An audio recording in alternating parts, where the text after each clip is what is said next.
Hi everyone, in this video I will be showing you how to make this apple basket applique that I use for my fall blanket, but you could use this applique for any project you'd like. So to start, I'm using some taupe or some light brown yarn and a 4.0 millimeter hook.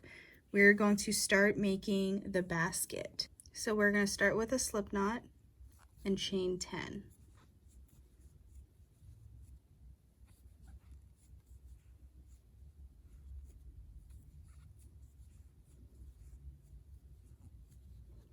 Then starting from the second chain in from the hook, we are going to make single crochets all the way across.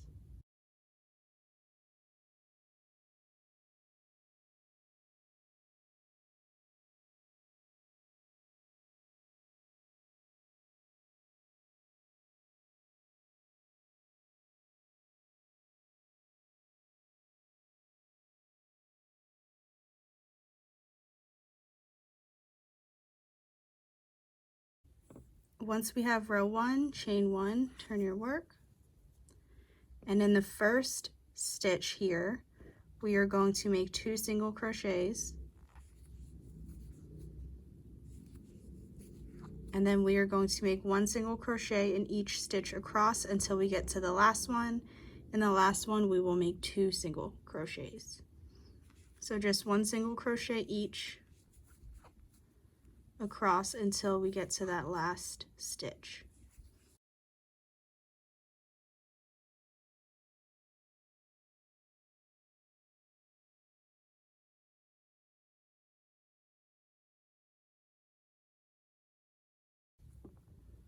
Here at this last stitch, we're going to make 2 single crochets.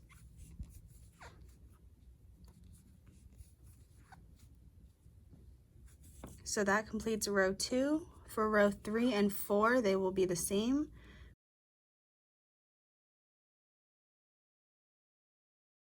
We're going to single crochet all the way across. So just 1 single crochet in each stitch across. Go ahead and do this for rows 3 and 4.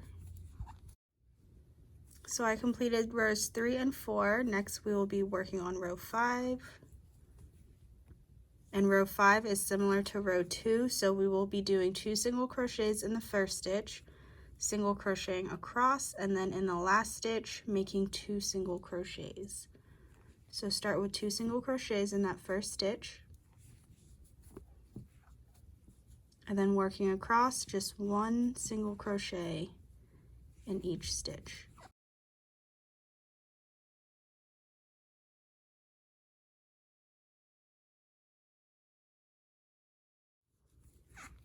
And here we are at that last stitch, making 2 single crochets.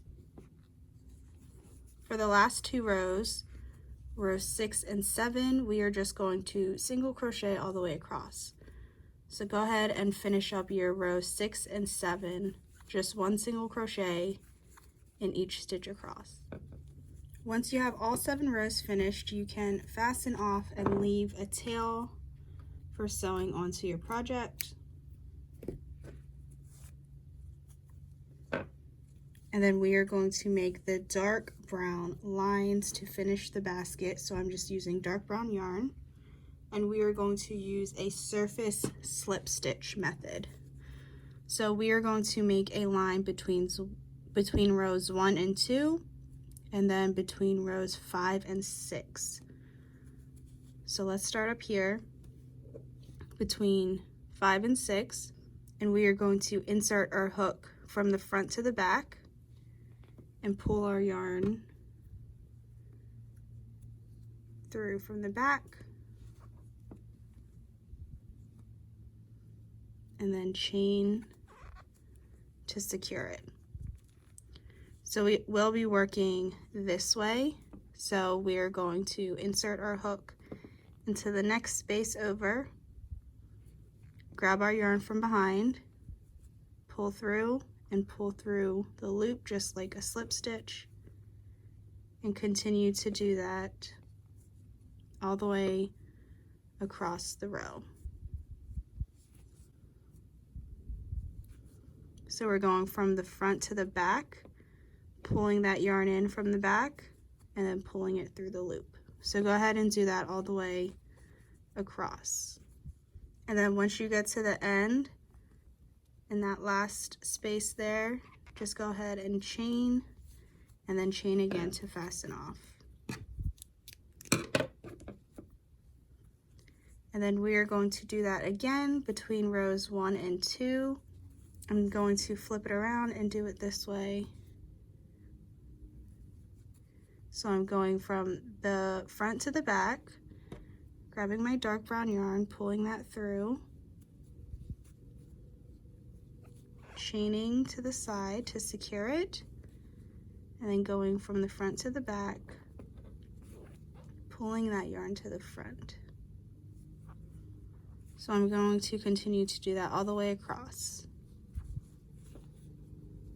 So this is what the basket should be looking like. You could clean up all these ends, but just leave the tail end that you're going to sew the applique on free. So you could cut these and weave these ends in. Next, we are going to work on the apple. For the apples, I'm just using a red yarn and a slightly smaller hook, a 3.75 millimeter. We will be making 4 apples per basket. Start with a magic ring. Chain 2, make 7 half double crochets into the ring,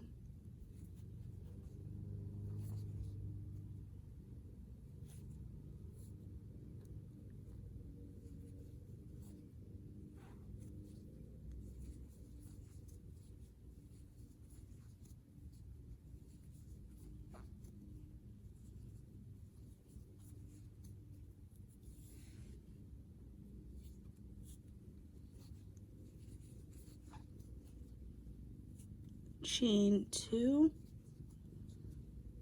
tighten this up a little, and then slip stitch into the ring. Take the tail end and tighten it, and then fasten off.